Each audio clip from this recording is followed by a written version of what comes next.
ഇന്ന് ലച്ചും ജാനിക്കുട്ടി മാത്രമാണ് സ്കൂളിൽ പോയത്. പൊന്നു പോയിട്ടില്ല. പൊന്നിന് നല്ല പനി ചുമയൊക്കെ പിടിച്ചു. അപ്പോൾ പൊന്നിനെ കൊണ്ട് ഞാൻ ഹോസ്പിറ്റലൊക്കെ പോയി.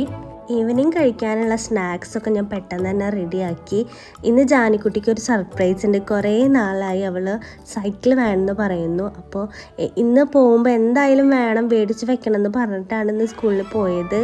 ഞങ്ങളുടെ കാട്ടിക്കൂട്ടലൊക്കെ കണ്ടിട്ട് അവൾക്ക് മനസ്സിലായി സൈക്കിൾ മേടിച്ചിട്ടുണ്ടെന്ന്. വിചാരിച്ച അത്ര എക്സൈറ്റ്മെൻ്റ് ഒന്നും ഉണ്ടായിരുന്നില്ല. കണ്ണ് പൊത്തി പിടിച്ചിട്ട് ഇങ്ങനെ ഇരിക്കാനിട്ട് സൈക്കിൾ നോക്കി കൂടിയും ചെയ്തില്ല.